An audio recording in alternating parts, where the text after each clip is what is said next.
اللہ سبحانہ و تعالیٰ کا بہت زیادہ شکر ہے کہ آج ہم اس کے نام پر یہاں جمع ہیں، اس کا ذکر کرنے کے لیے، اس کا شکر ادا کرنے کے لیے، اور اس کی بھیجی ہوئی کتاب اور اس کے رسول صلی اللہ علیہ وسلم کی سنت سے اپنی زندگی میں رہنمائی حاصل کرنے کے لیے۔ آج کی ہماری گفتگو کا عنوان ہے کہ غموں سے نجات کیسے پائی جائے۔ اگر دیکھا جائے تو ہر انسان کسی نہ کسی مسئلے کا شکار ہے، کہیں نہ کہیں اس کی زندگی میں کوئی ایسی چیز ہے جو اسے بے چین رکھتی ہے، پریشان رکھتی ہے، غمگین رکھتی ہے۔ اس میں ہوتا یہ ہے کہ انسان پھر اپنی صلاحیتوں، قوتوں، طاقتوں سے جو اللہ تعالیٰ نے اس کو دی ہیں ان سے وہ بھرپور فائدہ نہیں اٹھا سکتا۔ تو سب سے پہلی بات تو یہ ہے کہ سوال یہ پیدا ہوتا ہے کہ یہ غم آتے کیوں ہیں، غم محسوس کیوں کرتا ہے انسان، یہ پریشانیاں، یہ مشکلات، یہ تکالیف ہماری زندگی میں کیوں ہیں۔ تو اس سلسلے میں جب ہم قرآن مجید کی طرف رجوع کرتے ہیں تو پہلی بات ہمیں یہ پتہ چلتی ہے کہ اللہ تعالیٰ نے انسان کو امتحان کے لیے پیدا کیا، اس لیے وہ اس انسان پر طرح طرح کی آزمائشیں اور مشکلات بھیجتا رہتا ہے تاکہ وہ دیکھے کہ انسان ان میں کرتا کیا ہے، انسان کا طریقہ کیا ہے۔ قرآن مجید میں آتا ہے سورۃ الملک، جو ہر روز رات کو آپ پڑھتے ہیں، کیونکہ نبی صلی اللہ علیہ وسلم رات کو سورۃ الملک اور سورۃ الف لام میم السجدہ پڑھے بغیر سویا نہیں کرتے تھے، یہ آپ کی سنت ہے۔ یہ سورت قبر کے عذاب سے بچانے والی بھی ہے۔ اس سورت کے شروع میں اللہ تعالیٰ فرماتے ہیں تبارک الذی بیدہ الملک وہو علی کل شیء قدیر الذی خلق الموت والحیاۃ لیبلوکم ایکم احسن عملا وہو العزیز الغفور۔ بہت بابرکت ہے وہ ذات جس کے ہاتھ میں کائنات کی بادشاہت ہے اور وہ ہر چیز پر قادر ہے۔ وہو علی کل شیء قدیر الذی خلق الموت والحیاۃ لیبلوکم، اس نے موت اور زندگی کو بنایا تاکہ تمہارا امتحان لے، تمہیں آزما کر دیکھے کیا ایکم احسن عملا، کہ تم میں سب سے اچھے کام کون کرتا ہے۔ وہو العزیز الغفور، اور وہ زبردست ہے، غالب ہے، بخشش فرمانے والا ہے۔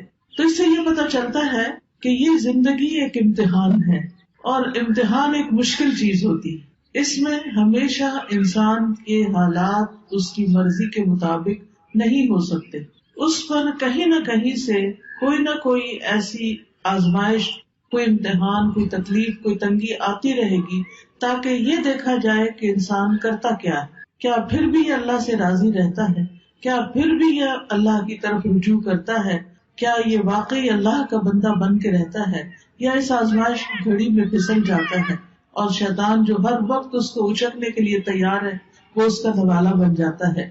پھر اسی طرح یہ بات بھی یاد رکھنی چاہیے کہ انسان پر بہت سی تکلیفیں اس کے اپنے اعمال کی وجہ سے ہی آتی ہیں۔ سورۃ الشورى میں اللہ تعالیٰ فرماتے ہیں وَمَا أَصَابَكُم مِّن مُّصِيبَةٍ فَبِمَا كَسَبَتْ أَيْدِيكُمْ وَيَعْفُو عَن كَثِيرٍ، اور جو بھی تمہیں کوئی مصیبت پہنچی تو وہ اس وجہ سے ہے جو تمہارے ہاتھوں نے کمایا، یعنی تمہارے اپنے اعمال کی وجہ سے تمہارے لیے بہت سی مشکلات کھڑی ہوئی ہیں، اور وہ بہت سی چیزوں سے درگزر کر جاتا ہے، یعنی ان پر تو وہ سزا دیتا بھی نہیں، ان پر تو وہ تمہیں کسی پریشانی میں مبتلا نہیں کرتا، بلکہ تمہارے گناہوں کے باوجود، تمہاری زیادتیوں کے باوجود بھی وہ تمہیں اپنی عنایتوں اور نوازشوں سے معمور رکھتا ہے۔ پھر اسی طرح یہ ہے کہ انسان بعض اوقات اللہ کی عبادت سے منہ موڑتا ہے، اللہ کے ذکر سے منہ موڑتا ہے تو اس پر کوئی تکلیف آ جاتی ہے، کیونکہ اللہ نے ہمیں اپنی عبادت کے لیے پیدا کیا۔ سورۃ الذاریات میں آتا ہے وَمَا خَلَقْتُ الْجِنَّ وَالْإِنسَ إِلَّا لِيَعْبُدُونِ، کہ میں نے جن و انس کو اپنی عبادت کے لیے پیدا کیا ہے۔ تو انسان جب اللہ کی عبادت سے منہ موڑ کر دنیا کا بندہ بننے لگتا ہے تو اللہ تعالیٰ اس کو واپس اپنی طرف لانے کے لیے کسی تکلیف میں مبتلا کرتا ہے تاکہ یہ بندہ اللہ کو یاد کرے۔ اور جو شخص مستقل طور پر اللہ سے روگردانی کر لیتا ہے اللہ کی یاد سے، تو اللہ تعالیٰ اس کے لیے دنیا کی زندگی بھی تنگ کر دیتے ہیں۔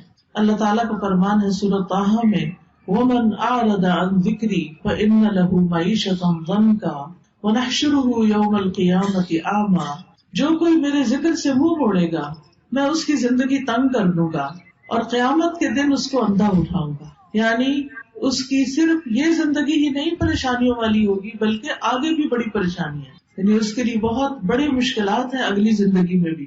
لیکن وجہ کیا ہے؟ وجہ ہے اللہ کے ذکر سے منہ موڑنا، اللہ کی یاد کا زندگی میں نہ ہونا. یہ انسان کے لیے پریشانی کا باعث بنتا ہے. سورۃ الزخرف میں اللہ تعالیٰ فرماتے ہیں مَن یعش عن ذکر الرحمن نقیض لہ شیطانا فہو لہ قرین. جو شخص رحمان کے ذکر سے آنکھیں بند کر لیتا ہے ہم اس پر شیطان مسلط کر دیتے ہیں جو اس کا ساتھی بن جاتا ہے، اور شیطان پھر اس کو اللہ کے راستے سے روکتا ہے. جب انسان اللہ کا راستہ چھوڑ دیتا ہے اور اللہ کی نافرمانیاں کرنے لگتا ہے تو اللہ تعالیٰ پھر اس پر کوئی نہ کوئی امتحان بھیج دیتا ہے تاکہ یہ بندہ سوچے، غور کرے اور واپس اللہ کی طرف پلٹے. جب انسان اللہ کی عبادت سے روگردانی کرتا ہے تو دنیا میں بھی محتاجی کا شکار رہتا ہے، خواہ اس کے پاس بہت کچھ بھی ہو لیکن اس کے دل کی محتاجی اور پریشانی نہیں جاتی. حدیث میں آتا ہے اللہ سبحانہ وتعالیٰ فرماتے ہیں، حدیث قدسی ہے، صحیح ترمذی کی روایت ہے، اے ابن آدم تم اپنے آپ کو میری عبادت کے لیے فارغ کر لو، میں تمہارے دل کو بے نیازی سے بھر دوں گا اور تمہاری محتاجی دور کر دوں گا. یعنی تم میری عبادت کے لیے وقت نکالو تو میں تمہارے دل کو غنی کر دوں گا. حالات تو نہیں بدلتے مگر دل کی حالت بدل جاتی ہے اللہ کی عبادت سے. دل مضبوط ہو جاتا ہے، دل کے اندر اللہ کا توکل آتا ہے، دل کے اندر ایسا یقین آتا ہے کہ انسان کو بڑی بڑی مشکلات بھی معمولی لگتی ہیں. اور جب دل میں ایمان نہیں ہوتا، توکل نہیں ہوتا، یقین نہیں ہوتا، امید نہیں ہوتی، مایوسی ہوتی ہے تو رائی بھی پہاڑ لگتی ہے. اور اس طرح مشکلات اور مصیبتوں کے پہاڑ ہر طرف اس کو کھڑے نظر آتے ہیں. تو اس کا حل کیا بتایا کہ اگر تم عبادت کرو گے تو میں تمہارے دل کو بے نیازی سے بھر دوں گا، تمہاری محتاجی دور کر دوں گا. لیکن اگر تم ایسا نہیں کرو گے تو میں تمہارے دونوں ہاتھ کاموں میں مشغول کر دوں گا اور اس کے باوجود تمہارا فقر دور نہیں کروں گا. یعنی تم سارا دن کام کرو گے، محنت کرو گے، لیکن پھر بھی تمہاری محتاجی اپنی جگہ کھڑی رہے گی کیونکہ وہ دل کی محتاجی ہوگی نا، دل کے اندر پریشانی ہوگی. تو یاد رکھیے کہ صرف دنیا کی فکر کرنے سے معاملات سلجھنے کی بجائے بگڑنے لگتے ہیں. صرف دنیا دنیا دنیا، ہر وقت صبح اٹھتے ہی دنیا کی فکر، دن کو دنیا کی فکر، رات کو سوتے ہوئے دنیا کی فکر. تو رسول اللہ صلی اللہ علیہ وسلم نے اس کے بارے میں فرمایا جس شخص کا مقصد اور پریشانی یا غم دنیا کا ہو اور وہ دنیا کا ہی ہو کر رہ جائے اور وہ اسی کی نیت رکھتا ہو تو اللہ تعالیٰ اس کا فقر اس کی آنکھوں کے سامنے کر دیتے، یعنی پھر اللہ تعالیٰ بھی اس کو اس کے حال پر چھوڑ دیتے ہیں. وہ دنیا کے لیے زیادہ کنسرن ہے، زیادہ فکر مند ہے تو اللہ تعالیٰ اس کو اسی کے حوالے کر دیتے ہیں اور اس پر اس کے معاملات بکھیر دیتے ہیں. اس کو سمجھ نہیں آتا کہاں سے شروع کروں اور کہاں پر ختم کروں، اور اس کو اس سے اتنا ہی ملتا ہے جو اس کے لیے لکھ دیا گیا ہو. اور جس شخص کا مقصد اور حرص آخرت ہو اور وہی اس کا ہدف بن جائے اور وہ اسی کی نیت کرتا ہو، یعنی اس کا ہم و غم آخرت ہے کہ کل کیا ہوگا، دنیا کی زندگی تو گزر جائے گی، میرا کل کو کیا بنے گا جب میں اللہ کے حضور پیش ہوگا، وہاں میرا ٹھکانہ کیا ہوگا. جو شخص اس فکر میں مبتلا ہو جاتا ہے تو اللہ تعالیٰ اس کے دل میں غرار ڈال دیتے ہیں، دنیا کی طرف سے اس کا دل مطمئن کر دیتے ہیں، اس کے معاملات کو یکجا کر دیتے ہیں اور اس کو پھر اپنی حاجتوں کے لیے بھاگنا نہیں پڑتا، دنیا ذلیل ہو کر اس کے پاس آتی ہے. تو اس لیے ہم سب کو یہ دیکھنا چاہیے کہ ہم کس چیز کے لیے زیادہ فکر مند ہیں.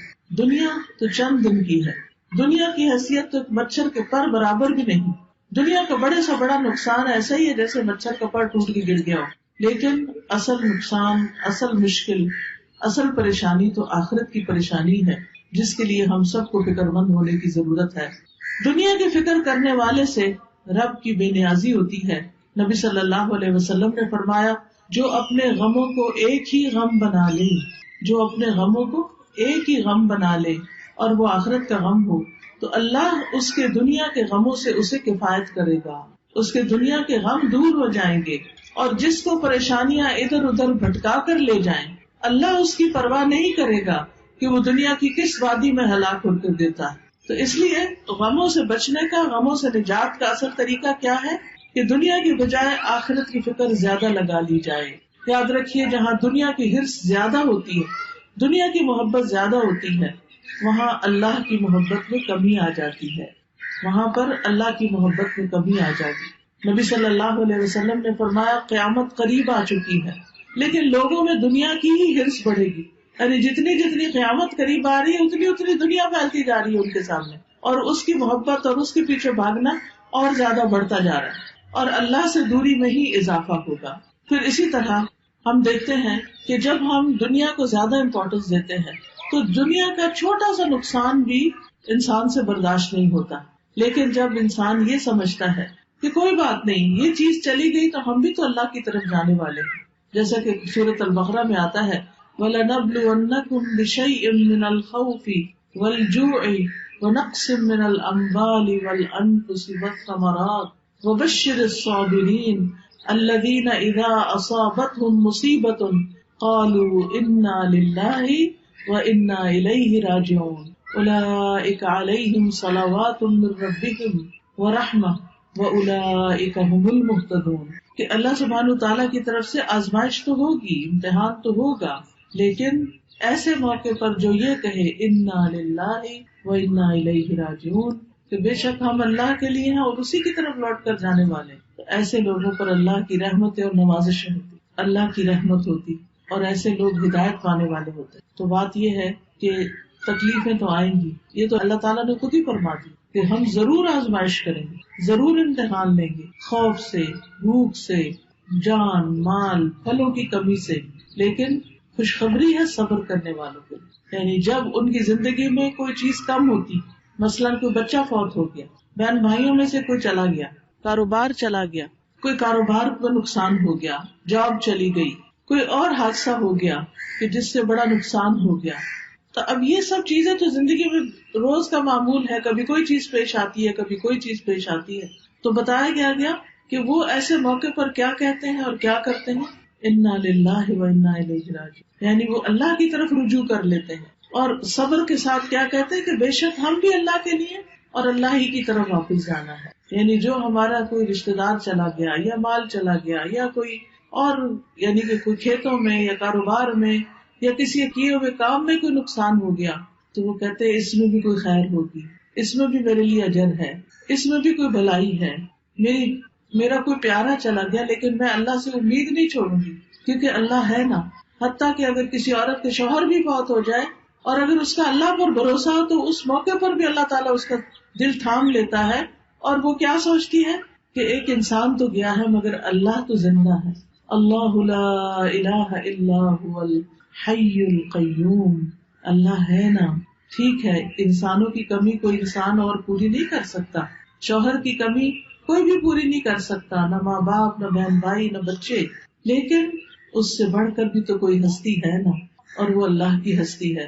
اللہ لا الہ الا ہو، اللہ وہ ذات جس کے سوا کوئی الہ نہیں، الحی جو زندہ ہے، جس کو کبھی موت نہیں آنی، القیوم جو قائم ہے، جسے کسی سہارے کی ضرورت نہیں بلکہ وہ باقی سب کو بھی قائم رکھنے والا ہے۔ تو جب وہ ہستی موجود ہے، اللہ سبحانہ تعالیٰ ہے، تو پھر فکر کس بات کی؟ اس نے تو میرے دنیا میں آنے سے پہلے میرے رزق کا انتظام کیا، ماں کے سینے میں دودھ اتار کے، اس نے تو مجھے پیدا ہونے کے بعد جب میرے دانت بھی نہیں تھے، کچھ کھانے کے قابل بھی نہیں تھا، کچھ ہاتھ پاؤں بھی ہلا کے نہیں پکڑ سکتا تھا، اس وقت بھی میرے رزق کا اہتمام کیا تھا، انتظام کیا تھا، وہ اب بھی کرے گا۔ تو ایسا شخص اس شدید غم کے موقع پر بھی سکون میں ہوتا ہے کہ اللہ ہے نا، وہ کہیں سے بندوبست کرے گا نا، وہ کوئی ذریعہ بنا دے گا نا، کیونکہ اصل الرزاق تو وہی ہے، انسان تو صرف سبب ہے، وسیلہ ہے۔ ایسا شخص کبھی بھی دل نہیں ہارتا، ایسا شخص کبھی بھی اپنے حواس نہیں کھوتا، ایسا شخص کی زندگی سے کبھی امید نہیں جاتی۔ اور آپ نے دیکھا ہوگا کہ کتنے ہی بچے ہیں جو یتیم پلے ہیں لیکن وہ بڑے بڑے لوگوں سے آگے نکل گئے، دنیا کی بڑی بڑی مشہور ہستیاں بن گئے، باپ کی کمی سے ان کی زندگی میں سب کچھ ختم نہیں ہو گیا، اللہ نے دوسرے ذرائع سے ان کی مدد کی، کیونکہ اصل اسباب تو اللہ کے ہاتھ میں ہے اور تمام چیزیں وہی پوری کرنے والا ہے۔ یاد رکھیے اللہ کے پاس ہر مسئلے کا حل ہے، وہ ہر چیز پر قدرت رکھتا ہے، لہذا رنج اور غم سے، مشقت اور پریشانی سے نجات پانے کے لیے سب سے پہلا کرنے کا کام کیا ہے؟ اللہ پر بھروسہ، اللہ سے مضبوط تعلق، اللہ پر ایمان، یقین، توکل، اس سے امید، اسی کا ڈر اور اسی کی طرف لوٹ کر جانے کی فکر. یاد رکھیے دنیا کے سارے خزانے اللہ کے ہیں، سارے خزانوں کا مالک وہ ہے. وَلِلَّهِ خَزَائِنُ السَّمَاوَاتِ وَالْأَرْضِ وَلِلَّهِ مُلْكُ السَّمَاوَاتِ وَالْأَرْضِ. آسمانوں کی بادشاہت، زمین کی بادشاہت ساری کی ساری اللہ کے پاس ہے. وَاللَّهُ عَلَى كُلِّ شَيْءٍ قَدِيرٌ. اور اللہ ہر چیز پر پوری طرح قادر ہے، پوری قدرت رکھتا ہے. لہذا کیا یقین رکھنا ہے کہ سارے خزانے تو اس کے پاس ہیں، مجھے اس سے مانگنے ہیں. لہذا انسان سب انسانوں سے نظر ہٹا کے اللہ سبحانہ تعالیٰ کی طرف امید رکھتا ہے، اس سے مانگتا ہے یا اللہ تو میرا رازق ہے، تو پتھر کے اندر ایک کیڑے کو بھی رزق پہنچاتا ہے، تو کیا مجھے نہیں رزق دے سکتا؟ آسمان و زمین کی مخلوق کو دے رہا ہے، تو دن رات دے رہا ہے اور کوئی کمی نہیں واقع ہوتی تیرے رزق میں، تو کیا مجھے نہیں دے سکتا؟ تو مجھے بھی دینے والا ہے. لہٰذا جو شخص اللہ پر یقین رکھتا ہے وہ ہر غم، ہر تکلیف میں اللہ کی طرف رجوع کرتا ہے، اللہ کی طرف پلٹتا ہے، اور اس کو یہ یاد رہتا ہے کہ ہر مسئلے کا حل اللہ کے پاس ہے. اللہ سبحانہ تعالیٰ کے سامنے اپنی حاجتیں رکھے، سجدے میں رو کر پکارے اس کو کہ اللہ تو مدد کر. کوئی بھی مسئلہ ہے جو آپ کا، اس کو سامنے رکھے، کیونکہ اللہ تعالیٰ فرماتے ہیں اَمَّن يُجِيبُ الْمُضْطَرَّ إِذَا دَعَاهُ وَيَكْشِفُ السُّوءَ. بھلا کون ہے جو لاچار کی فریاد رسی کرتا ہے جب وہ اسے پکارتا ہے اور اس کی تکلیف کو دور کرتا ہے؟ کوئی اور ہے؟ نہیں، کوئی بھی نہیں. آپ دیکھیں کہ جب انسان غمگین ہوتا ہے، دکھی ہوتا ہے، پریشان ہوتا ہے، اس کی آنکھوں سے آنسو جاری ہوتے ہیں، تو پاس پڑے ماں باپ بھی سو رہے ہوتے ہیں، باقی دنیا بھی آرام کر رہی ہوتی ہے، ہر کوئی اپنے مسئلوں میں پریشان ہوتا ہے، لیکن آپ کا رب جاگتا ہے. لا تأخذہ سنۃ ولا نوم. نہ اس کو اونگ آتی ہے نہ اس کو نیند آتی ہے، سب سوتے ہیں لیکن وہ جاگتا ہے. وہ رات کو بھی، وہ دن کو بھی، وہ صبح بھی، وہ شام بھی آپ کی دعائیں سنتا ہے. لہٰذا اس کی طرف رجوع کرنا ہے. چھوٹی ضرورت ہو، بڑی ضرورت ہو، لوگوں کی طرف لالچ کی نگاہ سے نہیں دیکھنا کہ ان کے پاس بہت کچھ ہے، نہیں، اللہ کی طرف دیکھنا ہے. رسول اللہ صلی اللہ علیہ وسلم نے فرمایا جسے انتہائی شدید حاجت آ پڑے، یہ شدید ضرورت اس کو ہو جائے کوئی، اور اس نے اسے لوگوں پہ پیش کر دیا تو اس کی وہ حاجت دور نہ ہوگی. کہ لوگ اکثر کیا چاہتے ہیں کہ یہ بندہ جو پریشان ہے پریشان ہی رہے، وہ مدد نہیں کرنا چاہتے. لوگ عموماً دوسروں کو دکھی دیکھ کے خوش ہوتے ہیں. تو اس لیے جب کوئی ضرورت پیش آئے سب سے پہلے اللہ سے دعا کریں، پھر اللہ لوگوں کے دل میں ڈالے گا کہ وہ مدد کریں آپ کی. تو حدیث میں آتا ہے کہ جسے انتہائی شدید حاجت آ پڑے اور اسے اس نے لوگوں پر پیش کر دیا تو اس کی وہ حاجت پوری نہ ہوگی، اور جس نے اسے اللہ پہ پیش کیا تو عنقریب اللہ اسے بے پرواہ کر دے گا. یا تو جلد ہی موت آ جائے گی، دنیا کے بکھیڑوں سے ہی جان چھوٹ جائے گی، یا جلد ہی غنی ہو جائے گا اور انسانوں کی ضرورت نہ رہے گی. آپ کو خوف آتا ہے کہ پتہ نہیں کیا ہوگا، پتہ نہیں بڑھاپے میں کون ہمیں دیکھے گا، ہمارے لیے روزی کا انتظام کیا ہوگا، ہماری ضروریات پوری کہاں سے ہوں گی. تو فوراً کہا کرے اللہ تو میرا رب ہے نا، تو ہی میرے سارے انتظام کرے گا، مجھے انسانوں سے نہیں تجھ سے توقع ہے. انسانوں کے ہاتھ خالی ہیں، ہمارے ہاتھ میں تو تھوڑی دیر کوئی چیز ہو تو ہمارا دل کہتا ہے رکھ دیں، ایسے ہی ہوتا ہے نا. ہم اپنے ہاتھ بھر کے رکھ بھی نہیں سکتے، مٹھی میں کوئی چیز ہو چھوٹی سی بھی تو تنگ آ جاتے ہیں، وہ کہتے ہیں یہ کہیں رکھ دے. ہمارے ہاتھ خالی ہیں، خالی آئے تھے، خالی رکھنا پسند کرتے ہیں اور خالی جائیں گے. بھرے ہوئے ہاتھ تو اللہ کے ہیں، ان سے کیوں مانگتے ہیں جو خالی ہاتھ؟ ان سے کیوں توقع ہے جن کے پاس کچھ نہیں؟ اس سے کیوں نہیں توقع رکھتے جس کے پاس سب کچھ ہے؟ مانگ کے تو دیکھیں پھر کس طرح ضروریات پوری ہوتی ہیں. آپ دیکھیں قبر میں سب سے پہلا سوال کیا ہوگا؟ من ربو کا، تیرا رب کون ہے؟ اور رب کون ہوتا ہے؟ جو پیدا بھی کرتا ہے، جو رزق بھی دیتا ہے، جو ساری ضروریات پوری کرتا ہے. تو اگر ہم اس دنیا میں، اس زندگی میں رب کو رب مانیں گے تو تبھی جواب دے سکیں گے نا. تو اکثر کہا کرے اللہ تو میرا رب ہے، تو ہے نا، تو یہ بھی کام کر دے گا میرا، تو یہ بھی مشکل آسان کر دے گا میری. زندگی میں کوئی مشکل ہی نہیں رہے گی جب آپ رب کو پکارتے رہیں گے، جب رب کو پہچان لیں گے تو کوئی غم نہیں رہے گا. انبیاء کا طریقہ یہ تھا کہ وہ اپنے غموں کی فریاد، اپنے دکھوں کی داستان اپنے رب کو ہی سناتے تھے. حضرت یعقوب علیہ السلام سے جب یوسف علیہ السلام دور کر دیے گئے اور ان سے بے پناہ محبت کرتے تھے، تو آپ سوچ سکتے ہیں کہ جس سے انسان محبت کرتا ہو وہ اگر دور چلا جائے تو انسان کے لیے کتنا دکھ اور تکلیف ہوتی ہے. کتنی پریشانی ہوتی ہے، لیکن انہوں نے شکوہ بندوں سے نہیں کیا، کہا انما اشکو بثی وحزنی الی اللہ، کہ میں اپنے غم اور دکھ کی فریاد صرف اللہ کی جناب میں پیش کرتا ہوں. جب تکلیف آئے اللہ کے آگے سجدے میں گر پڑے، نفل پڑھے، روئیں، سجدے میں گڑ گڑا کے دعائیں مانگے، اللہ پہ بھروسہ کریں. اللہ تعالیٰ فرماتے ہیں وَمَن يَتَوَکَّلْ عَلَى اللَّهِ فَهُوَ حَسْبُهُ إِنَّ اللَّهَ بَالِغُ أَمْرِهِ قَدْ جَعَلَ اللَّهُ لِكُلِّ شَيْءٍ قَدْرًا. اور جو شخص اللہ پر بھروسہ کرے تو وہ اسے کافی ہے، اللہ اپنا کام پورا کر کے رہتا ہے. بلا شبہ اللہ نے ہر چیز کا ایک اندازہ مقرر کر رکھا ہے، ہر چیز کا ایک وقت ہے. اب مثلاً آپ کے صحن میں اگر بہت بڑا بھی درخت ہے پھل کا، مثلاً آج کل سردیوں کا موسم ہے اور آپ کے صحن میں آم کا بہت بڑا درخت ہے، آپ کے ابھی آم لگ جائیں تو ابھی تو نہیں لگیں گے. ہاں اگر آپ صبر کریں گے، انتظار کریں گے تو 6 مہینے بعد آپ بہترین آم کھائیں گے. اسی طرح ہر کام کا ایک وقت ہوتا ہے. مثلاً کسی کی اولاد نہیں تو وہ اولاد کے لیے پریشان رہتا ہے، تو اس کا ایک وقت ہے. اور اگر اللہ نہیں دینا چاہتا تو اس کے پیچھے بھی کوئی حکمت ہے، کوئی مصلحت ہے، کوئی فائدہ ہے، کوئی وجہ ہے، اس کو پتا ہے، ہمیں نہیں پتا کہ وہ ہمیں اولاد کیوں نہیں دے رہا. پھر اگر اولاد ہے اور اس کا کوئی غم ہے یا تکلیف ہے، اس کی وجہ سے ہم دکھی ہیں، تو اس پر بھی اللہ پہ بھروسہ کریں کہ یہ وقت بھی گزر جائے گا، اس کی کوئی وجہ ہے. آپ دیکھیے کہ جو ایک کچا برتن ہوتا ہے اور ایک پکا برتن ہوتا ہے، پکا برتن صرف وہ ہوتا ہے جسے آگ میں تپایا جائے. اللہ بندے کا ایمان بھی مضبوط کرنے کے لیے بعض اوقات اس کو مشکلات کی بھٹی میں تپاتا ہے، پکاتا ہے، پکا ہو جائے بندہ، استقامت آ جائے اس میں، وہ اللہ کا بندہ بن جائے، وہ سب سے مایوس ہو کر وہ اللہ ہی سے امید رکھے.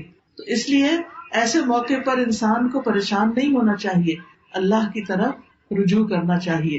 اور یہ بھی یاد رکھیے جیسے قرآن مجید میں آتا ہے وَلَئِن سَأَلْتَهُم مَّنْ خَلَقَ السَّمَاوَاتِ وَالْأَرْضَ لَيَقُولُنَّ اللَّهُ قُلْ أَفَرَأَيْتُم مَّا تَدْعُونَ مِن دُونِ اللَّهِ إِنْ أَرَادَنِيَ اللَّهُ بِضُرٍّ هَلْ هُنَّ كَاشِفَاتُ ضُرِّهِ أَوْ أَرَادَنِي بِرَحْمَةٍ هَلْ هُنَّ مُمْسِكَاتُ رَحْمَتِهِ قُلْ حَسْبِيَ اللَّهُ عَلَيْهِ يَتَوَكَّلُ الْمُتَوَكِّلُونَ. اور یقیناً اگر آپ ان سے پوچھیں کہ آسمانوں اور زمین کو کس نے پیدا کیا تو ضرور کہیں گے اللہ نے. آپ دیکھیے کتنا بڑا آسمان ہے، کتنا بڑا. جس رب نے یہ بنا لیا وہ ہمارا ایک چھوٹا سا مسئلہ حل نہیں کر سکتا؟ ضرور کرے گا. کہیے تو کیا پھر تم نے دیکھا کہ وہ جنہیں تم اللہ کے سوا پکارتے ہو، اگر اللہ مجھے کوئی تکلیف پہنچانے کا ارادہ کر لے تو کیا وہ اس کی تکلیف کو دور کر سکتے ہیں؟ ہرگز نہیں. یا اگر وہ مجھ پر رحمت کرنا چاہے تو کیا یہ اس کی رحمت کو روک سکتے ہیں؟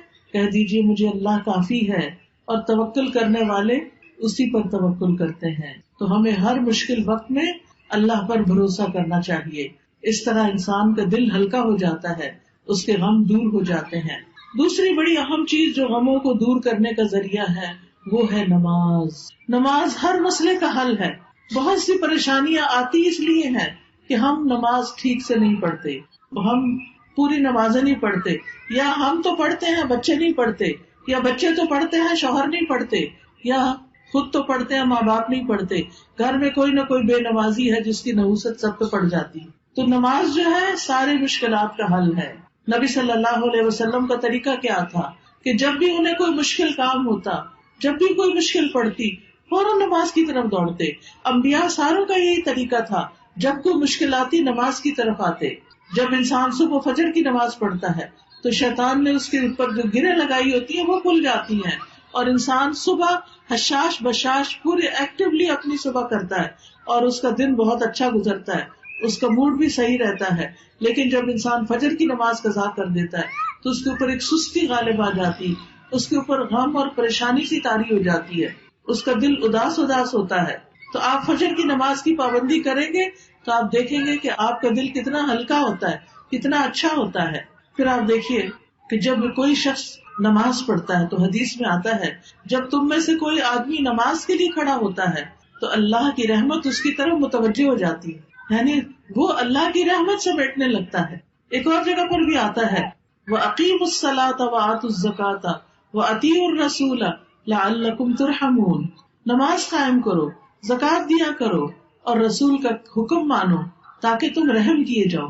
تو جو شخص یہ چاہتا ہے کہ اس کا مسئلہ حل ہو جائے، اس کی پریشانی دور ہو جائے، اس کا دکھ دور ہو جائے، اس کا غم دور ہو جائے.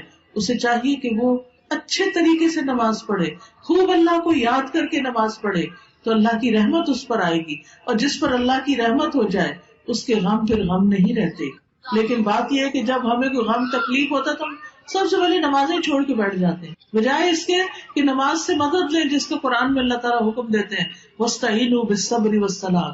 تو ہم کیا کرتے ہیں الٹا, کیا ہے پریشانی ہے, نماز کو دل نہیں کر رہا, نماز ہی نہیں پڑھی جا رہی, بھلا تمہارا علاج کہاں سے ہوگا؟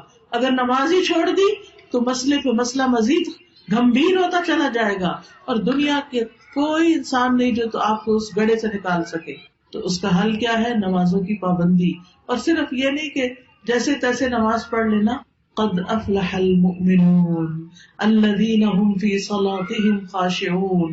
یقیناً فلاح پا گئے, کامیاب ہو گئے وہ مومن جو اپنی نمازوں میں خشوع اختیار کرتے ہیں. یعنی نماز پڑھنا اور اچھے طریقے سے پڑھنا, صحیح طور پر وضو کرنا, صحیح طور پر اللہ کے حضور حاضر ہونے کا احساس لیے ہوئے اللہ کے حضور جانا, جیسے کوئی کسی بادشاہ کے سامنے جا رہا ہوتا ہے, پورے ادب اور کرینے کے ساتھ کھڑے ہونا, پھر اللہ اکبر کرنا, اللہ کو سب سے بڑا ماننا, پھر اللہ کی تسبیح بیان کرنا, سبحانک اللہ پڑھنا, پھر اس کے بعد شیطان سے اللہ کی پناہ طلب کرنا کہ دشمن سے اللہ تعالیٰ بچائے, پھر سورۃ الفاتحہ پڑھنا, اللہ کی تعریف کرنا, اللہ تعالیٰ کو اپنا رب قرار دینا, اور پھر اللہ کی رحمت کو یاد کرنا, اللہ تعالیٰ کے قیامت کے دن کے مالک ہونے کو یاد کرنا, پھر اللہ سے وعدہ کرنا کہ ایاک نعبد و ایاک نستعین. تو بندہ جب اس طرح نماز پڑھتا ہے, جب بندہ اللہ کی تعریف کرتا ہے تو اللہ تعالیٰ فرماتے ہیں حمدنی عبدی, میرے بندے نے میری تعریف کی.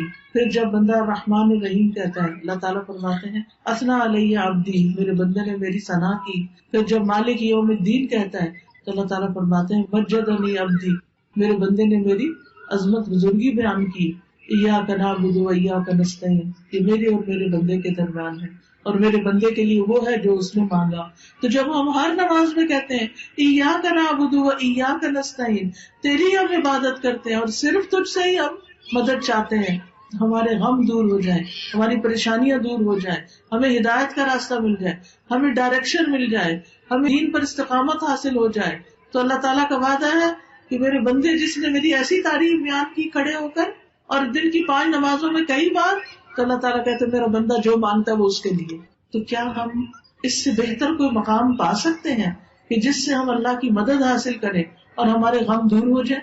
لیکن ہم ایسی تیز رفتاری سے الحمدللہ پڑھتے کہ اللہ کا جواب بھی آنے کا انتظار نہیں کرتے. تو ضروری ہے کہ ہم رک رک کے نماز پڑھیں, الحمدللہ رب العالمین, اور سوچا کریں اب میرا رب مجھے جواب دے رہا ہے, حمدنی عبدی الرحمن الرحیم. پھر ذرا سا پاز کریں, مالک یوم الدین, پاز کریں, جیسے اللہ سے باتیں کرتے ہیں اس طرح اللہ کو پکاریں. تو یاد رکھیے کہ جو شخص نمازوں کی پابندی کرے گا وہ اللہ کی رحمت پا کر رہے گا, اور وہ جو اچھے طریقے سے نماز پڑھے گا وہ کامیاب ہو جائے گا. قد افلح المؤمنون, اور یہ فلاح جو ہے صرف آخرت کی نہیں, دنیا کی بھی ہے, دنیا کی بھی کامیابی ایسے بندے کو نصیب ہوگی.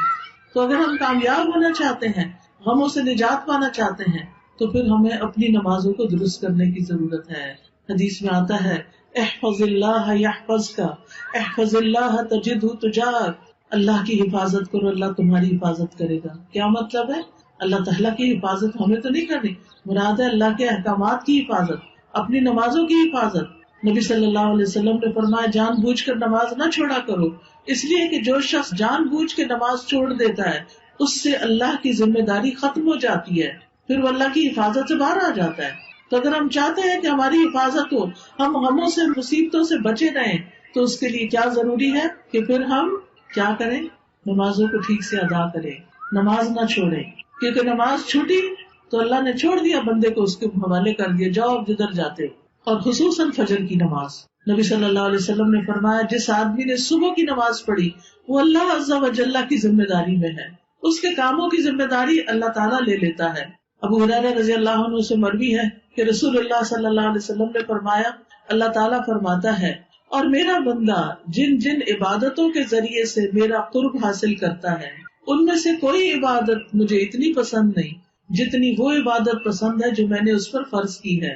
میرا بندہ نوافل کے ذریعے مجھ سے اتنا قریب ہو جاتا ہے کہ میں اس سے محبت کرنے لگتا ہوں. نفل پڑھنے سے نوافل ادا کرنے سے بندہ اللہ کے اتنے قریب ہو جاتا ہے کہ اللہ بندے سے محبت کرنے لگتا ہے۔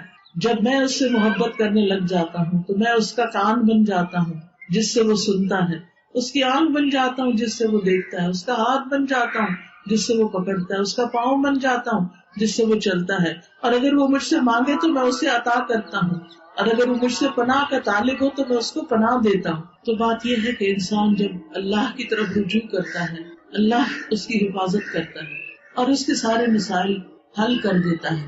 تو جس بندے کو اللہ کی اتنی مدد اور تائید حاصل ہو جائے اس کی زندگی میں پھر کوئی مسئلہ کیا مسئلہ رہے گا۔ پھر اسی طرح یہ ہے کہ انسان کو اللہ سبحانہ و تعالیٰ سے دعائیں کرنی چاہیے، حفاظت کی دعائیں، صبح شام کی دعائیں، تاکہ پریشانیاں کم آئیں۔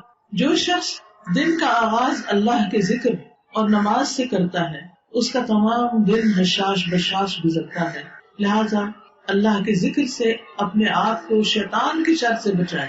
ابن کثیر رحمہ اللہ کہتے ہیں تم اذکار کی چادر اوڑھ لو۔ کیا کہتے ہیں؟ تم اذکار کی چادر اوڑھ لو، یعنی ذکر کیا کرو تاکہ وہ تمہیں انس اور جن کے شر سے بچائے، یعنی انسانوں کے شر سے بھی محفوظ رہو گے اور جنوں کے شر سے بھی محفوظ رہو گے۔ جو نظر آنے والا شر ہے اس سے بھی حفاظت ہوگی اور جو نظر نہیں آ رہا اس سے بھی محفوظ رہو گے، اور اپنی روحوں کو استغفار کی موٹی چادر اوڑھا دو تاکہ یہ چادر تم کو دن اور رات کے گناہوں سے بچائے۔ یعنی انسان جب اللہ کا ذکر کرتا رہتا ہے، استغفار کرتا ہے، تو بہت سے گناہوں کی معافی بھی ہوتی ہے اور آئندہ گناہوں سے بچتا بھی ہے۔ ابن القیم صبح شام کے اذکار کے بارے میں کہتے ہیں کہ صبح شام کے اذکار زرہ کی طرح ہے۔ زرہ جو پہنتے ہیں نا وہ جنگ میں، جیسے جیسے یہ زرہ موٹی ہوگی، یعنی جتنے زیادہ اچھی طرح ذکر کرو گے ویسے ویسے اس کو پہننے والا متاثر نہیں ہوگا۔ یعنی جیسے سردی ہوتی ہے تو آپ اچھے موٹے کپڑے پہن لیتے ہیں تو آپ کو سردی نہیں لگتی، اسی طرح شیطان ہمارا دشمن ہر وقت ہمیں تکلیف پہنچانے کو تیار رہتا ہے۔ تو جب ہم اذکار کی چادر پہن لیتے ہیں اور ذکر اذکار کرنے لگتے ہیں پھر اس کے شر سے محفوظ ہو جاتے ہیں۔ وہ کہتے ہیں بلکہ زرہ کی طاقت یہاں تک پہنچ جائے گی کہ تیر واپس لوٹ جائے گا اور اسی کو جا کر لگے گا جس نے تیر چلایا تھا۔ یعنی جب آپ اذکار کی پابندی کریں گے تو پھر حفاظت ہی نہیں ہوگی بلکہ واپس پلٹ جائے گی ساری چیز۔ ابن عثیمین کہتے ہیں صبح اور شام کے اذکار حفاظت کرنے میں ان لوگوں کے لیے یاجوج ماجوج کی دیوار سے بھی زیادہ مضبوط ہیں جو ان کو دل کی حضوری کے ساتھ پڑھتے ہیں، یعنی توجہ کے ساتھ پڑھتے ہیں۔ اور یہ صبح شام کی دعائیں جو ہیں وہ ایاک نستعین کتاب جو ہے اس میں موجود ہے، ویسے بھی مختلف کارڈ وغیرہ اور کئی کتابوں کے اندر صبح شام کے اذکار ہوتے ہیں۔ ان کی پابندی کیجیے، جب آپ ان کی پابندی کریں گے تو انشاءاللہ آپ غموں اور تکلیفوں اور پریشانیوں سے محفوظ رہیں گے۔ پھر اسی طرح مثلاً ایک ذکر ہے چھوٹا سا، بسم اللہ الذی لا یضر مع اسمہ شیء فی الارض ولا فی السماء وہو السمیع العلیم۔ عثمان بن عفان رضی اللہ عنہ کہتے ہیں کہ میں نے رسول اللہ صلی اللہ علیہ وسلم کو فرماتے ہوئے سنا، جس نے شام کو 3 بار یہ دعا پڑھ لی اسے صبح تک کوئی اچانک مصیبت نہیں آئے گی، اور جس نے صبح کے وقت یہ 3 دفعہ پڑھ لی شام تک کوئی اچانک مصیبت اس کو نہیں آئے گی۔ تو یہ کتنی خوبصورت دعا ہے، بسم اللہ الذی لا یضر مع اسمہ شیء فی الارض ولا فی السماء وہو السمیع العلیم، بسم اللہ الذی لا یضر مع اسمہ شیء فی الارض ولا فی السماء وہو السمیع العلیم۔ یعنی 3 دفعہ صبح اور 3 دفعہ شام۔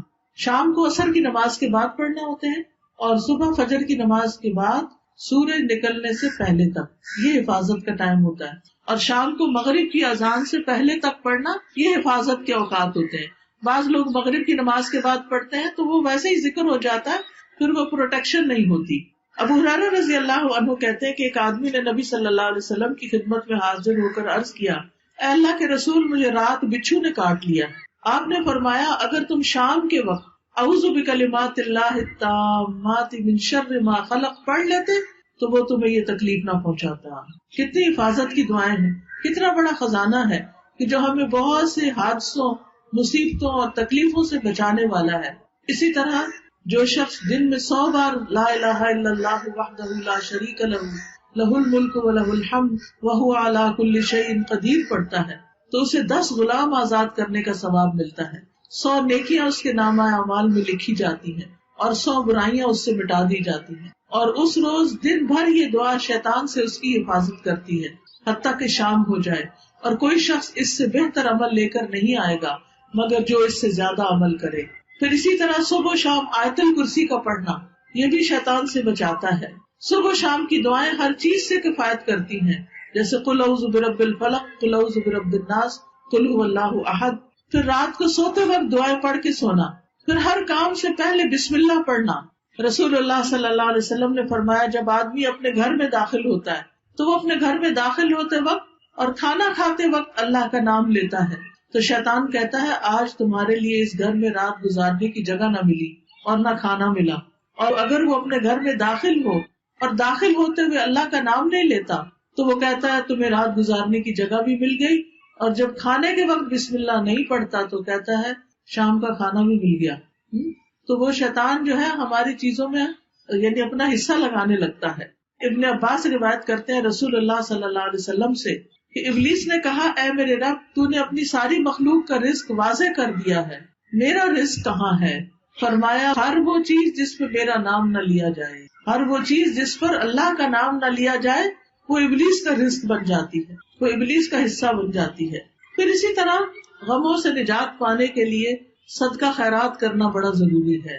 اللہ کے راستے میں دیتے رہنا، دوسروں کی تکلیفیں دور کرتے رہنا.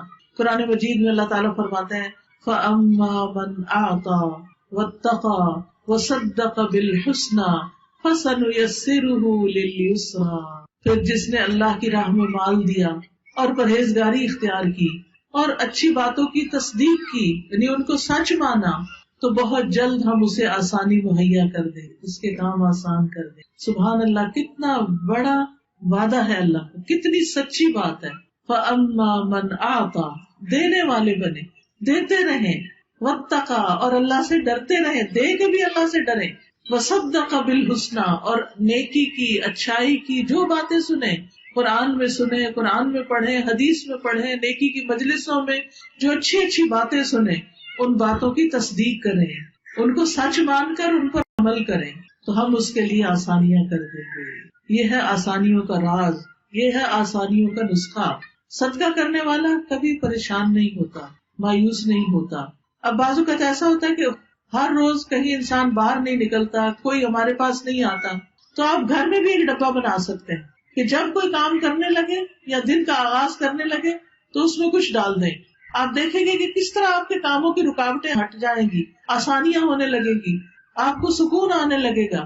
اور اگر یہ سوچ کر دیں کہ یہ دینے والے کے ہاتھ سے پہلے اللہ کے ہاتھ میں چلا جاتا ہے تو آپ کی خوشی کی انتہا نہ رہے گی. آپ دیکھیں کہ جب آپ اپنے کسی پیارے کو کوئی چیز دیتے ہیں نا جس سے آپ کو محبت ہوتی ہے، مثلاً آپ کا بچہ جب کھانا کھا لیتا ہے تو ماں کو کتنی خوشی ہوتی، وہ خاص طور پر مینشن کرتی شکر ہے بچے نے پیٹ بھر کے کھانا کھایا، شکر ہے اس نے دودھ پی لیا، شکر ہے اس نے یہ کر لیا، شکر. تو وہ اتنی خوشی کی بات ہو جاتی ہے کیونکہ وہ ہمارے پیارے کے پاس کوئی چیز چلی گئی. اسی طرح انسانوں میں سے جس سے ہمیں محبت ہوتی ہے جب ہم اسے کوئی بھی چیز دیتے ہیں تو ہماری خوشی کی انتہا نہیں رہتی. تو آپ دیکھیے ایمان والے تو اللہ سبحانہ تعالیٰ سے ہر چیز سے بڑھ کر محبت کرتے ہیں. والذین آمنوا اشد حبا للہ، ایمان والے اللہ کی محبت میں سب سے زیادہ شدید ہوتے ہیں. تو جب ان کو یہ ہوتا ہے کہ یہ جو ہم کسی غریب کو دے رہے ہیں غریب کے پاس تو بعد میں جائے گا، پہلے اللہ کے ہاتھ میں جا رہا ہے، تو اس کی خوشی کی انتہا کیا ہوگی؟ کہاں جائیں گے غم اور کہاں جائیں گی پریشانیاں، وہ تو پاس رہ ہی نہیں سکتی. لیکن جب ہم دیتے ہیں تو ہمارے دل تھوڑے ہو رہے ہوتے ہیں، ہم کہتے ہیں ہائے ہمارے ہاتھ سے نکل گیا، ہائے چلا گیا، کہیں میں نے غلط تو نہیں کیا، پتہ نہیں یہ مستحق تھا بھی کہ نہیں. طرح طرح کے شیطان وسوسے ڈالتا ہے اور پھر ہم دیتے ہوئے بھی ہچکچاتے رہتے ہیں، دے کہ نہ دے. اور جب دے دیتے ہیں تو بعضوں کا دے کے ریگریٹ کرنے لگتے ہیں، نہیں ہم نے دے دیا. اور آپ دیکھیے ایک حدیث سے پتہ چلتا ہے کہ اگر کوئی شخص وہ اپنی طرف سے مستحق کو دیتا ہے لیکن جس کو دیا وہ مستحق ہی نہیں تو پھر بھی اس کا صدقہ قبول ہو جاتا ہے اس کی نیت کی وجہ سے. ایک بستی میں ایک شخص تھا، اس نے کہا آج میں چھپا کے صدقہ کروں گا، کسی کو نہیں پوچھوں گا، بتاؤں گا. تو اس نے جب رات کے وقت اندھیرے میں صدقہ دیا تو کسی چور کے ہاتھ لگ گیا. صبح ہوئی تو پتا چلا آج کسی نے چور کو صدقہ دیا. اس نے کہا آج میں دوبارہ چھپ کے صدقہ کروں گا اور آج تو میں صحیح بندے کو دوں. اگلے دن کسی فاحشہ عورت کے ہاتھ میں لگے، پھر چرچا ہوا کہ فاحشہ عورت کے ہاتھ میں صدقہ چلا گیا. اگلے دن کسی امیر بندے کے ہاتھ میں چلا گیا تو وہ بڑا پریشان ہوا کہ یا اللہ میں تو تیرے نام میں غریب مسکین کو دینا چاہتا ہوں. تو اسے بتایا گیا کہ شاید وہ چور تیرے صدقے کی وجہ سے چوری چھوڑ دے, اور وہ جو فاحشہ عورت ہے وہ حرام کاری چھوڑ دے. ہر انسان کے اندر ہی خیر ہے نا, کبھی وہ خود غلط کام بھی کر رہا ہوتا ہے, مگر جب کسی کو دیکھتا کوئی اچھا کر رہا ہے تو اس کے دل کے اندر ضرور آتا ہے میں بھی تو کروں, مجھے بھی کرنا چاہیے. تو چور اور زناکار اور غلط کار, ان کو جب کوئی اچھا کام کرتا نظر آتا ہے تو اس پر تو ایسا شخص جو ہے اس کو خیال آتا ہے کہ میں بھی کوئی نیکی کا کام کروں, اور اس سے بھی نیکی صادر ہونے لگتی. تو اس لیے بہت ضروری ہے کہ آپ نیکی کرتے چلے جائیں, اس بات کی فکر نہ کریں کہ لینے والا کون ہے, وہ تو ہم اللہ کو دے رہے ہیں, اور اللہ تعالیٰ اسے قبول کر لے تو مستحق تک بھی پہنچ جائے گا. نبی صلی اللہ علیہ وسلم نے فرمایا جب آدمی اپنا صدقہ نکالتا ہے تو وہ 70 شیطانوں کے جبڑے توڑ کے صدقہ کرتا ہے. یعنی شیطان اتنا جکڑتا ہے بندے کو کہ صدقہ نہ کرو, کیونکہ اسے پتا ہے کہ صدقہ جسم کی حفاظت بھی کرتا ہے اور بیماریوں سے بھی محفوظ رکھتا ہے. اگر کسی کو بیماری کی وجہ سے کوئی غم ہے تو نبی صلی اللہ علیہ وسلم نے فرمایا اپنے مریضوں کا علاج صدقے سے کرو. اسی لیے الحمدللہ ہمارے ہاں یہ ٹرینڈ پایا جاتا ہے کہ جب کوئی بیمار ہوتا ہے تو قربانی وغیرہ کی جاتی ہے, صدقہ خیرات کیا جاتا ہے. پھر اسی طرح صدقہ جو ہے مشکلات سے بچاتا ہے. حضرت حارث اشعری سے مروی ہے کہ نبی صلی اللہ علیہ وسلم نے فرمایا اللہ تعالیٰ نے حضرت یحییٰ بن زکریا علیہ السلام کو 5 باتوں کا حکم دیا کہ ان پر خود بھی عمل کرے اور بنی اسرائیل کو بھی ان پر عمل کرنے کا حکم دے. ان میں سے ایک یہ ہے کہ میں تمہیں صدقہ کرنے کا حکم دیتا ہوں, کیونکہ اس کی مثال اس شخص کی سی ہے جسے دشمن نے قید کر کے اس کے ہاتھ گردن سے باندھے ہوئے ہیں, پھر وہ اس کو قتل کرنے کے لیے لے چلے اور وہ ان سے کہیں کیا تم میری جان کا فدیہ وصول کرنے کے لیے تیار ہو, پھر وہ تھوڑے اور زیادہ کے ذریعے جس طرح بھی بن پڑے اپنی جان کا فدیہ پیش کرے یہاں تک کہ اپنے آپ کو چھڑا لے. تو اسی طرح ایک شخص جیسے موت کے منہ میں جا رہا ہے لیکن وہ صدقہ کرنا شروع کر دیتا ہے اور خصوصاً اپنے رشتہ داروں کا خیال رکھنا شروع کر دیتا ہے تو اس کی عمر لمبی ہو جاتی ہے, وہ مصیبت سے نکل آتا ہے. تو آپ اگر چاہتے ہیں کہ غم پریشانیاں اور دکھ دور ہو تو پھر کیا کریں, صدقہ خیرات کی کثرت, دائیں بائیں آگے پیچھے. زیادہ والوں کا تو زیادہ امتحان ہے, لیکن جن کے پاس کم ہے وہ بھی کچھ نہ کچھ اپنے حصے سے نکال کر دوسروں کو دیں. ایک عورت تھی انتہائی غریب, اس کے 6-7 بچے تھے اور اس کے پاس روز بس اتنا آٹا ہوتا تھا کہ وہ اپنے بچوں کی ایک روٹی پکا لے. تو وہ کیا کرتی تھی, ہر پیڑے میں سے تھوڑا سا نکال لیتی تھی, 7 کی بجائے 8ویں روٹی ڈال دیتی, اور جو فقیر مانگنے آتا وہ اپنے اس چھوٹے سے مال میں سے 8ویں روٹی اس کو دے دیتی کہ اس کو بھی تو بھوک ہے. بعض اوقات ہم کہتے ہیں ہمارے پاس کیا ہے, ہم کیا کسی کو دیں, ہم تو خود محتاج ہیں.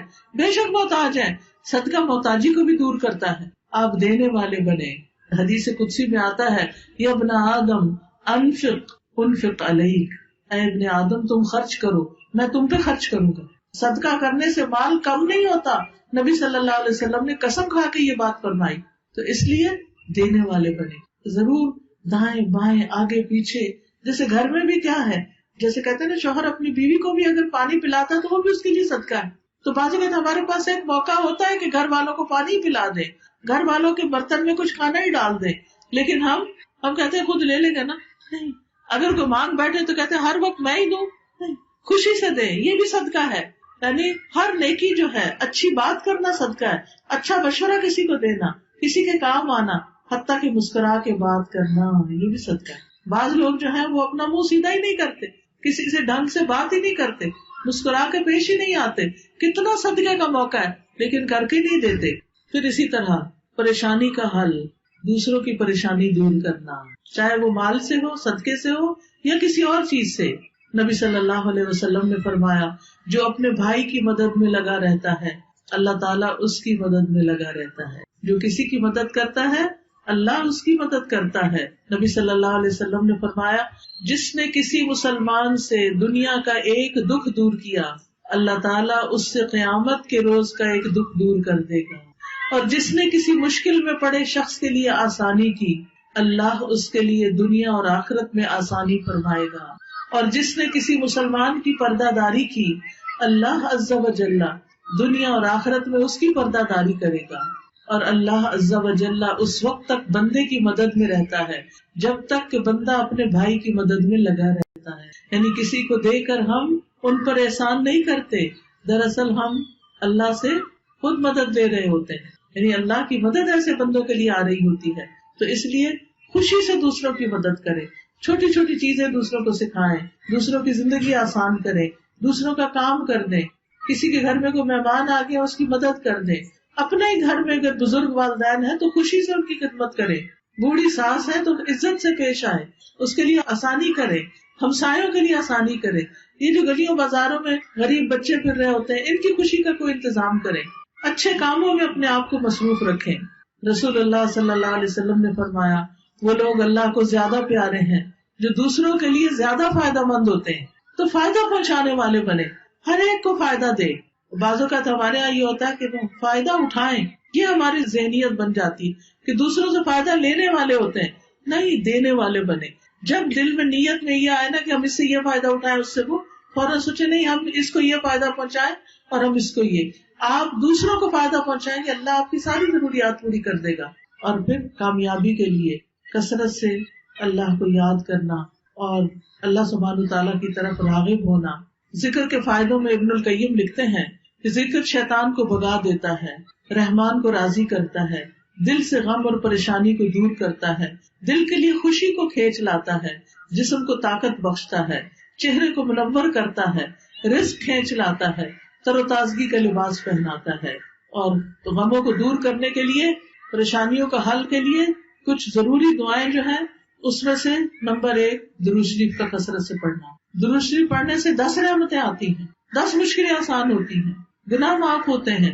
تو اس لیے اگر کوئی دکھ ہے زندگی میں بچوں کی طرف سے، یا اپنی کسی بیماری سے پریشان ہے، یا شوہر کی طرف سے پریشان ہے، یا کسی رشتے دار، کوئی بھی غم ہے آپ کی زندگی میں، بندوں کے اوپر نہیں بھروسہ کریں کہ وہ کچھ کر دے گا. وہ اللہ کو پکاریں، درود شریف کثرت سے پڑھنا شروع کر دیں، مسئلہ حل ہو جائے گا. پھر استغفار کریں، خاص طور پر روزی میں کشادگی، مال اولاد کی طرف سے پریشانی جو ہے اس کا حل استغفار میں ہے.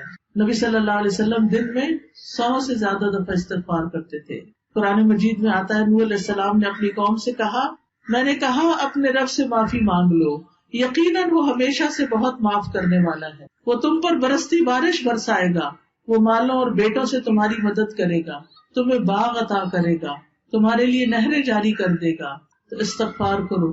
استغفار مال بھی لاتا ہے، اولاد بھی لاتا ہے. جس کے پاس اولاد نہیں اس کو کثرت سے استغفار پڑھنا چاہیے. اللہ کا عذاب روکتا ہے.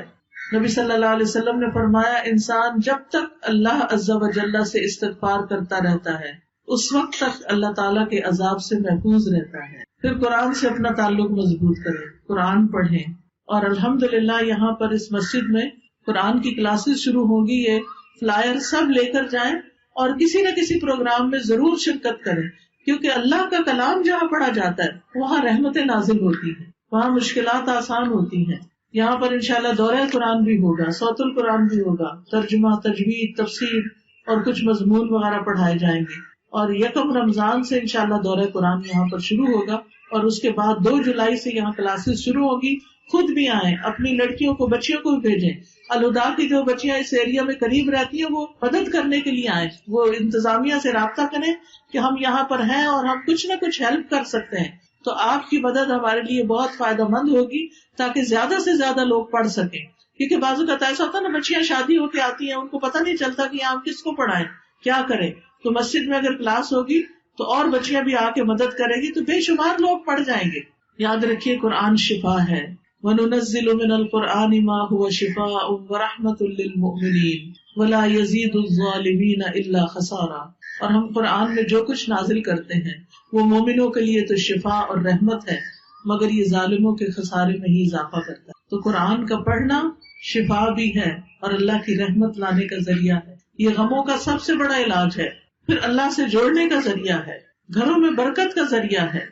ابو ہریرہ کہا کرتے تھے بے شک قرآن پڑھنے کی وجہ سے گھر اپنے رہنے والوں کے لیے کھلا ہو جاتا ہے، اس میں فرشتے حاضر ہوتے ہیں، شیطان اس گھر کو چھوڑ دیتے ہیں، اس کی خیر و برکت بڑھ جاتی ہے. اور قرآن نہ پڑھنے کی وجہ سے گھر اپنے رہنے والوں کے لیے تنگ ہو جاتے ہیں، فرشتے اس کو چھوڑ دیتے ہیں، شیاطین اس میں بسیرا کر لیتے ہیں اور اس گھر کی خیر و برکت کم ہو جاتی ہے. تو اپنے گھروں کو قرآن کا مرکز بنائیں، خود قرآن گھر والے بھی بیٹھ کے پڑھیں اور بچے بھی پڑھیں، بڑے بھی پڑھیں. قرآن کی چھوٹی چھوٹی مجلسیں اپنے گھر میں قائم کریں، بچوں کو ناظرہ پڑھانے کا انتظام کریں. یعنی کہ اگر آپ یہاں مسجد سے دور ہیں اور انتظام نہیں ہے تو اپنے گھروں اپنے علاقوں میں کریں. خواتین مل جل کر پروگرام بنائیں. جو شخص شیطان سے بچنا چاہتا ہے اسے چاہیے کہ اللہ کی رسی کو مضبوطی سے تھام لے. عبداللہ فرماتے ہیں کہ سیدھے رستے پر شیاطین کی آمد و رفت رہتی ہے. بلند آواز سے کہتے ہیں اے اللہ کے بندے اس رستے پہ آ جاؤ، تم اللہ کی رسی کو مضبوطی سے تھام لو، بے شک اللہ کی رسی قرآن ہے. یعنی وہ لوگوں کو کہتے تھے کہ یعنی قرآن کو تھام لو، یہ اللہ کی رسی ہے. خصوصاً سورۃ البقرہ پڑھنا. جس گھر میں سورۃ البقرہ پڑھی جاتی ہے وہاں سے شیطان بھاگ جاتا ہے. اور آخر میں رنج و غم کے وقت کی دعائیں ہیں کچھ. ایک دعا ہے بہت یعنی دل آپ کا بوجھل ہے، غمگین اور پریشان ہے تو یہ دعا کثرت سے پڑھیں. اللہ اللہ ربی، پڑھیے اللہ اللہ ربی لا اشرک بہ شیئا. اللہ اللہ ربی لا اشرک بہ شیئا. اللہ اللہ ربی لا اشرک بہ شیئا. اسی طرح جب کوئی بہت بڑا مسئلہ پیش آ جائے، کوئی تکلیف پیش آ جائے تو فوراً کہا کریں یا حی یا قیوم برحمتک استغیث. اس وقت بھی اپنی کوئی پریشانی یاد کر کے تو دعا مانگے یا حی یا قیوم برحمتک استغیث، یا حی یا قیوم برحمتک استغیث. پھر اسی طرح لا الہ الا اللہ العظیم الحلیم، لا الہ الا اللہ رب العرش العظیم، لا الہ الا اللہ رب السماوات ورب الارض ورب العرش الکریم. پھر اسی طرح اللہم انی عبدک وابن عبدک وابن امتک ناصیتی بیدک ماض فی حکمک عدل فی قضاؤک اسألک بکل اسم هو لک سمیت بہ نفسک او انزلتہ فی کتابک او علمتہ احدا من خلقک او استأثرت به فی علم الغیب عندک ان تجعل القرآن العظیم ربیع قلبی ونور صدری وجلاء حزنی وذہاب ہمی وغمی. اے اللہ میں تیرا بندہ ہوں، تیرے بندے کا بیٹا اور تیری باندھی کا بیٹا. میری پیشانی تیرے ہاتھ میں ہے، میری ذات پہ تیرا ہی حکم چلتا ہے، میری ذات کے متعلق تیرا فیصلہ عدل والا ہے. یعنی مجھ پہ اگر کوئی مشکل آئی ہے تو تیرا انصاف ہے. یہ میں تجھے ہر تیرے نام کا واسطہ دے کر کہتا ہوں جو تو نے اپنے لیے خود تجویز کیا یا اپنی مخلوق میں سے کسی کو وہ نام سکھایا یا اسے اپنی کتاب میں نازل فرمایا یا اپنے پاس علم غیب میں اسے محفوظ کر لیا. تو اس قرآن کو میرے دل کی بہار بنا دے، میرے سینے کا نور بنا دے، غم میں روشنی اور پریشانی کی دوری کا ذریعہ بنا دے. تو اللہ تعالیٰ اس شخص کا غم دور کر دیں گے. یعنی جو شخص یہ دعا مانگے گا اور قرآن سے تعلق قائم کر لے گا اللہ اس کا غم دور کر دیں گے اور اس کی جگہ کشادگی پیدا کر دیں گے. کسی نے پوچھا یا رسول اللہ کیا ہم اس دعا کو سیکھ نہ لیں؟ فرمایا کیوں نہیں، جو بھی اس دعا کو سنے اس کے لیے مناسب ہے کہ اسے سیکھ لے. ہر سننے والے کو یہ دعا زبانی یاد کر لینی چاہیے تاکہ اللہ سبحانہ تعالیٰ اس کے غم کو دور کر دے. اور سب سے آخر میں جو دعا ہے لا الہ الا انت سبحانک انی کنت من الظالمین، لا الہ الا انت سبحانک انی کنت من الظالمین. یہ دعا جو ہے بہت ہی زبردست دعا ہے. یونس علیہ السلام نے مچھلی کے پیٹ میں یہ دعا پڑھی تھی جب مچھلی ان کو نگل کر سمندر کے اندر اندھیروں میں چلی گئی تھی. وہاں سے کوئی بندہ بشر ان کو نہیں چھڑا سکتا تھا. لیکن کیا ہوا کہ اللہ سبحانہ تعالیٰ نے ان کو اپنی رحمت سے کنارے پہ لا کے مچھلی کے منہ سے نکلوا کے باہر ڈال دیا، زندہ سلامت بچ گئے. قرآن مجید میں آتا ہے فلولا انہ کان من المسبحین للبث فی بطنہ الی یوم یبعثون، کہ اگر وہ تسبیح کرنے والوں میں شامل نہ ہوتے یعنی یہ آیت کریمہ نہ پڑھتے تو وہ قیامت کے دن تک مچھلی کے پیٹ میں ہی رہتے، وہ اس سے نکل نہیں سکتے تھے. تو اس سے کیا پتہ چلتا مشکل سے نکلنے کے لیے کیا پڑھے؟ لا الہ الا انت سبحانک انی کنت من الظالمین. صرف اللہ کو پکاریں، کسی اور کے در پہ، کسی کی قبر پہ، کسی کے دربار پہ جا کے مشکلیں نہیں آسان ہوتی. ان کا بھی اللہ ہی ہے. جو مر گئے ہیں لوگ یا زندہ ہیں یا کوئی بھی کسی قسم کا اختیار رکھتے ہیں دنیاوی اعتبار سے، ان سب کا مالک، ان کو کنٹرول کرنے والا اللہ ہی ہے. تو اصل داتا بھی اللہ ہے، اصل رازق بھی اللہ ہے، مشکل کشا بھی اللہ ہی ہے. وہی سب کچھ دے گا. کسی اور سے توقع نہ رکھیں، کسی زندہ مردہ سے توقع نہ رکھیں، صرف اور صرف اللہ پر بھروسہ کریں. اور یونس علیہ السلام نے کیا کہا تھا؟ لا الہ الا انت، کوئی الہ نہیں، کوئی معبود نہیں، کوئی داتا نہیں، کوئی رازق نہیں، کوئی خالق مالک نہیں سوائے تیرے. تو ہی میرا سب کچھ ہے، تو ہی میرا رب ہے. سبحانک، تو پاک ہے، تیرا ہر فیصلہ عیب سے پاک ہے، تیری ذات ہر عیب سے پاک ہے. سبحانک انی کنت من الظالمین، میں ہی ظالموں میں سے ہوں، میری غلطی ہے. انسان اپنی غلطی مانے، کیونکہ شروع میں نے کہا تھا نا کہ جو مصیبت آتی ہے اپنے ہاتھوں کی کمائی سے آتی ہے. داؤد علیہ السلام جو تھے وہ تسبیح پڑھا کرتے تھے، اور ان کے ساتھ پہاڑ اور پرندے بھی تسبیح پڑھا کرتے تھے.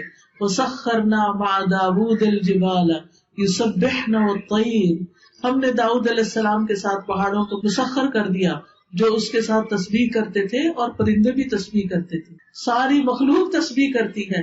دل پہ غم ہو، بوجھ ہو، تسبیح شروع کر دے.